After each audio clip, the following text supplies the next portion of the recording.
Hi കൂട്ടുകാരെ, രാവിലെ എഴുന്നേറ്റുള്ള ആകാശക്കാഴ്ചയാണ് കേട്ടോ ഞാൻ ഈ കണ്ടുകൊണ്ടിരുന്നത്. അത് നിങ്ങളെ കൂടെ കാണിക്കാമെന്ന് കരുതി, പ്രത്യേകിച്ചൊന്നുമില്ല. രാവിലെ ഒരു ചായ കൂടിയൊക്കെ പാസ്സാക്കി, പിന്നെ ഇപ്പത് ഏകദേശ സമയം ഒരു മണിയായി.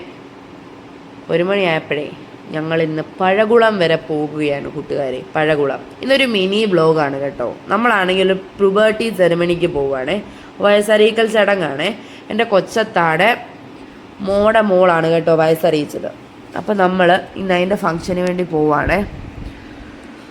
അപ്പോൾ നമ്മൾ പെട്രോൾ പമ്പിൽ കയറി പെട്രോളൊക്കെ അടിച്ച് അതിനിടെ കിക്ക് ചെയ്ത ഫ്രണ്ടിനെയൊക്കെ കണ്ട് സംസാരിച്ച് നമ്മൾ ഒരു 1:30 ആയപ്പോഴത്തേക്ക് അവരുടെ വീട്ടിൽ ചെന്നേ. അപ്പോഴത്തേക്ക് ഗസ്റ്റൊക്കെ വന്നു തുടങ്ങി. എല്ലാവരും പായസമൊക്കെ കുടിച്ച് ഇങ്ങനെ ഇരിക്കുവാണ് കൂട്ടുകാരെ. ഇതാണ് എൻ്റെ കൊച്ചത്ത. ഈ കൊച്ചത്താടെ മോളാണ്. പ്രായമായത്. അപ്പോൾ അടുക്കളയിലോട്ട് വന്നപ്പോൾ ഇതാണ് അവിടുത്തെ പായസച്ചമ്മ എന്നൊക്കെ പറഞ്ഞ് എന്നെ കാണിച്ചു. ഇതാണ് ഞങ്ങളുടെ അപ്പൂസ് അണ്ണൻ്റെ വൈഫും മോളുമാണ്. ഇവൾ 8 മാസം പ്രഗ്നൻ്റ് ആണ് കേട്ടോ. എന്നിട്ട് വന്ന ഗസ്റ്റുകളോടൊക്കെ കുറേ നേരം സംസാരിച്ച്. ഇനിയും നമ്മുടെ ബന്ധുക്കളൊക്കെ ഒരുപാട് പേര് വരാനുണ്ട് കേട്ടോ. അവരൊക്കെ വൈകിട്ടത്തേക്കേ എത്തത്തുള്ളൂ. ഇതാണ് നമ്മുടെ വയസ്സറിയിച്ച കുട്ടി. സാബിറ എന്നാണ് പേര്, സാബിറ. അപ്പോൾ ചിന്നമ്മ എന്നെ കളിയാക്കുവാണ്. നീ അവളൊരു യൂട്യൂബായിട്ട് ഇറങ്ങിയിട്ടുണ്ട്, ഞാനാണെ ഒരുങ്ങിയിട്ടൊന്നുമില്ല, നീ ചുമ്മാ എന്നെ യൂട്യൂബിലൊന്നും പിടിച്ചിടരുതേ. അങ്ങനെ ഞാൻ പറഞ്ഞ അതൊന്നും കുഴപ്പമില്ല. അപ്പോൾ ഫുഡ് കഴിക്കാനൊക്കെ ടേബിളൊക്കെ അറേഞ്ച് ചെയ്യുവാണേ പിള്ളേരെല്ലാം സംസാരിച്ചുകൊണ്ടിരുന്നപ്പം. അതിൻ്റെ അക്ക വന്ന് ഞങ്ങളെ ഫുഡ് കഴിക്കാനൊക്കെ വിളിച്ചു. അപ്പോൾ ഞങ്ങളെല്ലാം കൂടെ അൽഹംദുലില്ലാ ഒന്നിച്ച് ഫുഡ് കഴിക്കാമെന്നൊക്കെ പറഞ്ഞ് വന്ന് ഞങ്ങളെല്ലാം കൂടെ ഒന്നിച്ചിരുന്ന് ഫുഡൊക്കെ കഴിപ്പിച്ചു കേട്ടോ കൂട്ടുകാരെ. മട്ടൻ ബിരിയാണിയാണ് സ്പെഷ്യല്. കൊച്ചത്തായായിരുന്നു കുക്കിംഗ് ഓഫ് ദ ഹെഡ്. എടി യൂട്യൂബുകാരി, എന്നാടി നിനക്ക് പപ്പടം എന്നൊക്കെ പറഞ്ഞ് എന്നെ കളിയാക്കിക്കൊണ്ട് ഞങ്ങളുടെയൊക്കെ പപ്പടമൊക്കെ കൊണ്ട് എനിക്ക് വെച്ച് കൂട്ടുകാരെ.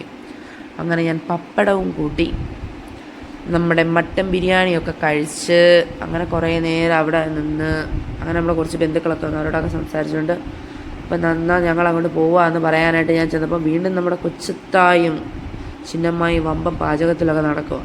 ഈ ഫോൺ ചെയ്തുകൊണ്ട് അങ്ങോട്ടും ഇങ്ങോട്ടും വെള്ള ഡ്രസ്സ് ഇട്ടുകൊണ്ട് നടക്കുന്നതേ ഈ തസ്നിയക്കാടെ ഹസ്ബൻഡാണ്. അപ്പോൾ ഇവളോട് യാത്ര പറയാൻ ചെന്നപ്പം ഈ അപ്പൂസണ്ണനാണ് വീഡിയോ കോളിലൊക്കെ വന്നത് കേട്ടോ.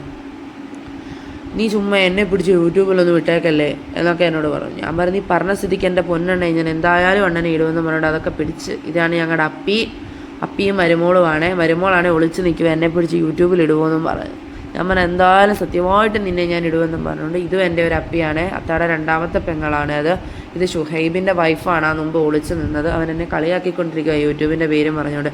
എന്നാൽ നീ ഇരിക്കട്ടെ എന്ന് വെച്ച് അങ്ങനെ ഞാനും അവനും കൂടെ ഒരു കുറേ നേരം അവിടെ കളിയാക്കലും സംസാരിക്കലും ഒക്കെ കഴിഞ്ഞ് അങ്ങനെ ഞങ്ങൾ പോകാൻ ഇറങ്ങുക കൂട്ടുകാരെ. Tata bye bye, see U.